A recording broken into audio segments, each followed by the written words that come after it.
Nós começamos a falar semana passada sobre a postura do cristão diante do voto. Como é que um cristão, um crente em Jesus, deve votar? Como ele deve se portar diante do voto? Hoje, nós vamos falar sobre algo um pouco mais específico. Nós vamos falar sobre o envolvimento do cristão com partidos políticos. E antes de mais nada, eu quero deixar bem claro aqui, que eu já me comprometi com vocês, não vou declarar minhas preferências esse ano eleitorais. Outra coisa, eu tenho muita tranquilidade para falar aqui com vocês, porque eu estou aqui apenas 9 meses, conheço nada da cidade, conheço nada da história, conheço nada de tudo aquilo que vocês conhecem muito bem. Então eu falo aqui com tranquilidade, porque eu vou falar da palavra de Deus, eu vou falar do Evangelho de Jesus Cristo e qual a visão do Evangelho a respeito dessas questões que envolvem os partidos, os posicionamentos, enfim. Então, para a gente começar isso bem, nós vamos orar nesse momento.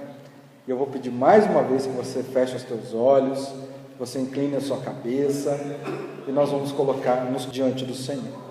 Pai, eu quero, mais uma vez, no nome de Jesus, te pedir que o Senhor use a minha vida aqui como um instrumento do Senhor, para falar aos meus irmãos da grandiosidade da Tua Palavra, da importância de nós termos posicionamentos, mas que esses posicionamentos sejam à luz da Tua Palavra. Que ao final desse culto, o diabo não roube a semente do nosso coração, o diabo não distorça nenhuma palavra colocada aqui, pelo contrário, que a semente do Teu Evangelho fique plantada em nós, que ela frutifique, que esse mundo comece a enxergar uma geração de verdadeiros adoradores, aqueles que saem às ruas e reflitam a luz de Cristo e façam diferença em cada segmento da nossa sociedade. Eu te peço isso, Pai, no nome santo e poderoso de Jesus.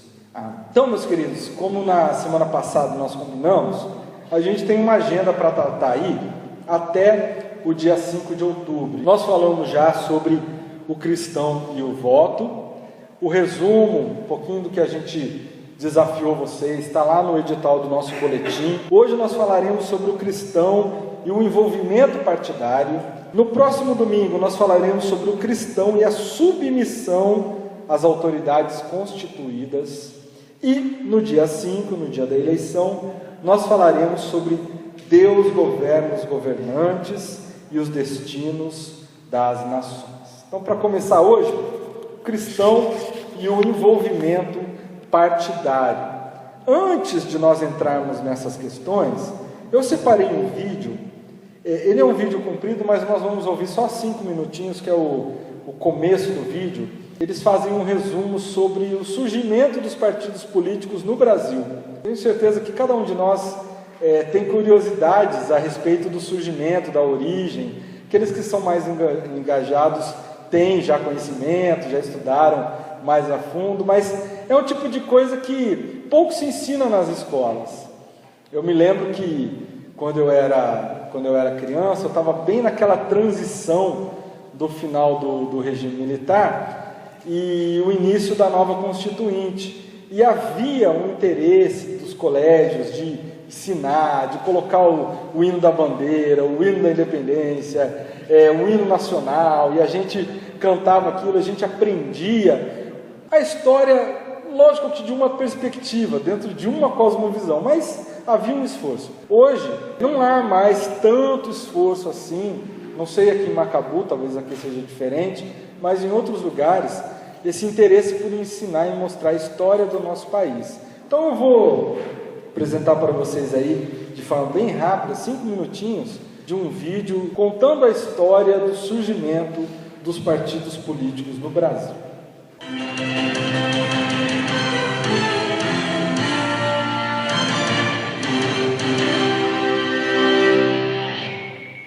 No Brasil, para uma pessoa se candidatar a cargo público, é preciso estar filiado a um partido político.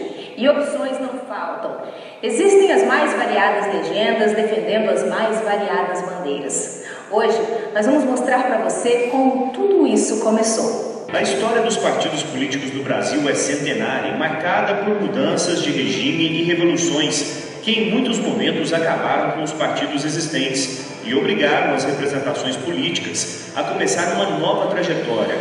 Embora já houvesse relatos de legendas monarquistas, para o historiador Jarbas Marx, o primeiro partido do país teria sido o Partido Republicano, criado por Prudente de Moraes, primeiro presidente civil do Brasil. Nessa época, em 1892, com a criação da República, houve o surgimento de várias representações políticas. Partidos que têm raízes regionais, estados levantam nomes e as tendências eram até partidos neomonarquistas. Só que os partidos políticos viriam a enfrentar um primeiro grande rompimento com a Revolução de 1930, quando Minas Gerais, Paraíba e Rio Grande do Sul se uniram e usaram a força para tirar do poder o então presidente Washington Luiz e ainda impediram a posse do presidente eleito Júlio Prestes, indicado pelo estado de São Paulo. A Revolução ocorreu porque os paulistas romperam com Minas Gerais a aliança conhecida como a política do café com leite, que consistia no revezamento dos dois estados no poder. Getúlio Vargas, ao assumir o governo provisório, com o apoio dos estados revolucionários, liberou a criação de novos partidos a partir de 1934. Volta a tendência de redemocratização, tem o chamado Manifesto dos Mineiros, que pede a volta de um regime de liberdade. Então Getúlio Vargas cria, no estertor da sua ditadura, ele cria dois partidos que passam a história política dos partidos de expressão nacional, o PSD e o PTB. A história partidária brasileira volta a ter uma nova mudança com o golpe militar de 64. O cientista político André César explica que os militares liderados pelo ex-presidente Castelo Branco acabaram com os partidos existentes e resumiram a representação partidária a duas legendas. Você tem a partir daí o bipartidarismo. A Arena, que era um guarda-chuva que englobava todos os defensores do regime militar, civis e militares, em especial civis, claro, para caber na seara partidária, e do outro lado o MDB, que também foi um guarda-chuva talvez até mais amplo, porque trouxe todo o resto, quer dizer, comunistas, socialistas, liberais, quem fosse, mas que não estivesse satisfeito, contente, que não cerrasse as fileiras do governismo, caminhou para o MDB. Com o fim da ditadura militar e a redemocratização do país nos anos 80, começa uma nova era política. A partir desse período são realizadas eleições indiretas para a presidência da República, que elegeu Tancredo Neves para o comando da nação, e as representações políticas voltaram a se organizar sem o controle dos militares. Com o fortalecimento da democracia a cada ano e com a atuação da justiça eleitoral, o número de partidos políticos cresceu. Hoje são 30 legendas no Brasil. Embora a reforma política seja um tema polêmico, uma constatação é que a história dos partidos políticos é uma forma também de contar a história brasileira. É a história da democracia e os recuos e avanços.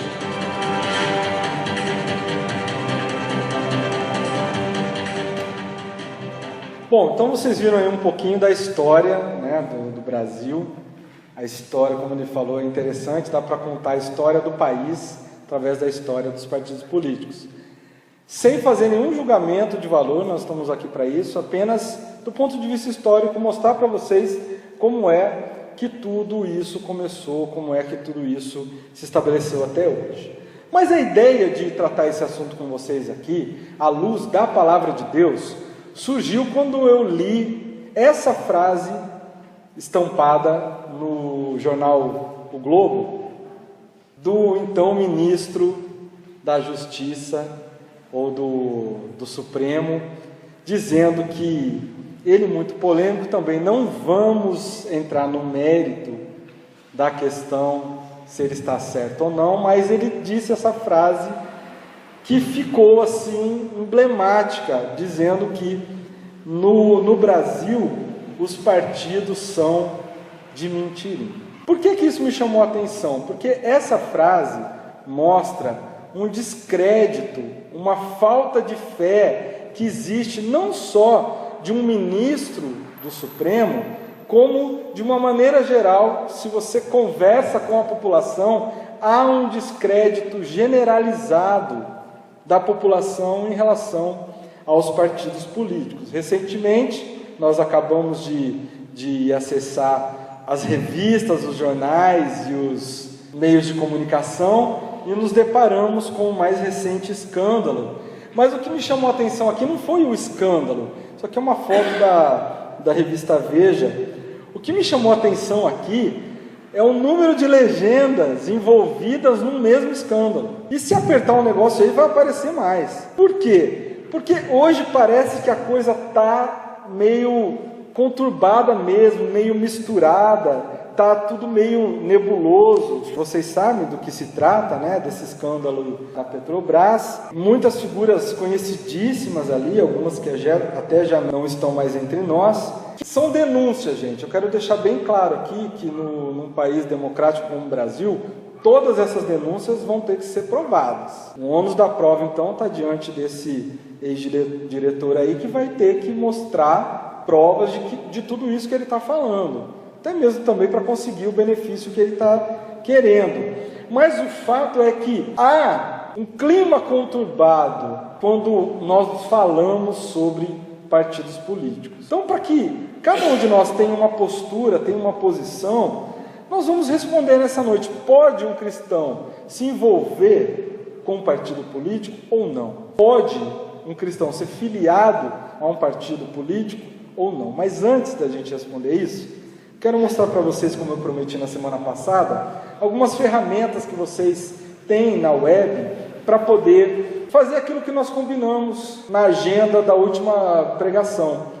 Investigar, ver o passado do candidato, analisar a vida, os projetos, quando ele já está com o mandato em vigor, o que ele tem feito. Então, a primeira sugestão que eu estou colocando para vocês aí é o do transparenciabrasil.org.br. Tem um que é transparenciabrasil.com.br, que não tem muita coisa lá não, é mais informativo.